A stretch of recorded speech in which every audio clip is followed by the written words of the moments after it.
So this gliadin begets more need for gliadin, right? Yes, it is addictive.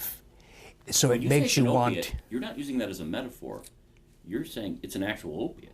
Yes, it's literally an opiate or an opioid, an opiate-like compound. This incredibly came from research at the National Institutes of Health. This is not some alternative health airy-fairy thing. We're talking about legitimate science that came from our own government-funded sources. So this came from the NIH in the late 1970s, and it was performed because psychiatrists in that age were asking this question: why? Why have we noticed in our closed psychiatric wards for schizophrenics, why do we observe the phenomena of paranoia and hearing voices, auditory hallucinations, recede dramatically when we take the wheat out of the diet of our schizophrenic patients? When we add it back, they get worse. When we take it away, they get better. We add it back, they get worse. This was corroborated by other psychiatric groups. So this NIH group said, well, what the heck is in wheat that allows paranoia and auditory hallucinations?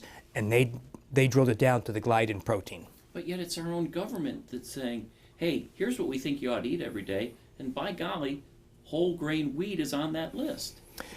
That's right. So there's incredible ignorance being exerted despite... None of us should be surprised that one branch of government isn't talking to the other, but on one hand, they're saying, no, this is dangerous. On the other hand, they're saying, get it in your diet every day.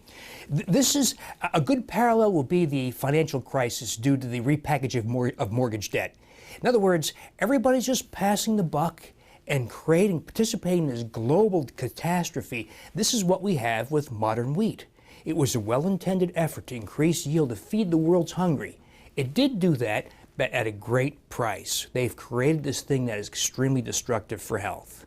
I should mention that, so that same gliadin protein that's been transformed and now causes appetite stimulation also causes an abnormal intestinal leak.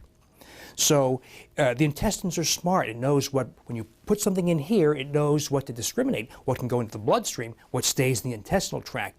The gliadin protein unlocks that normal intestinal barrier. This is research from the University of Maryland, so it's not something I made up.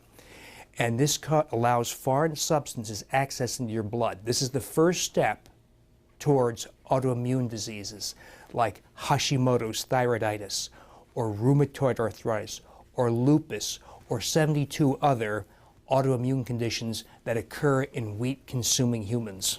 That they don't know why these people who are consuming it don't know why they continue to feel this way, but they keep taking in wheat. It's circus and bravado. It's going to go round and round and round, right?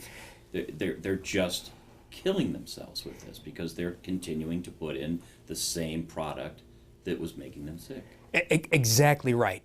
And I didn't appreciate it either, because I started this journey because what I try to do, of course, I try to take people with coronary disease, I try to help them stop it or reverse it, which is a large order. In order to do that, you cannot have diabetes or prediabetes. In other words, you cannot consume foods that raise blood sugar very high. Well, there's a basic fact of nutrition that for some odd reason I don't fully understand, none of the dietitians or the nutrition community talk about, and that is the glycemic index. The potential to raise blood sugar of 2 slices of whole wheat bread is higher than that of 6 teaspoons of table sugar. So I use that simple observation in every table of glycemic index in nutrition books, and I ask patients, hey John, let's take all the wheat out of your diet because you got a high blood sugar. So he thinks it's weird, but does it, comes back 3, 4, 6 months later, and his blood sugars are indeed much lower, often sufficient, by the way, Ted, for diabetics to become non-diabetic, for pre-diabetics to become non-pre-diabetic.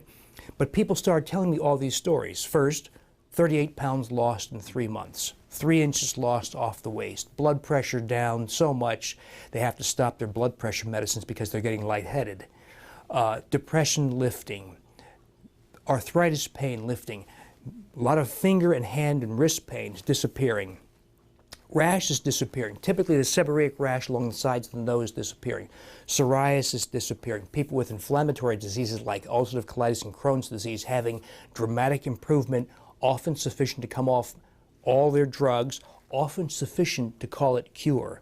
Asthmatics throwing away their 2, 3 inhalers.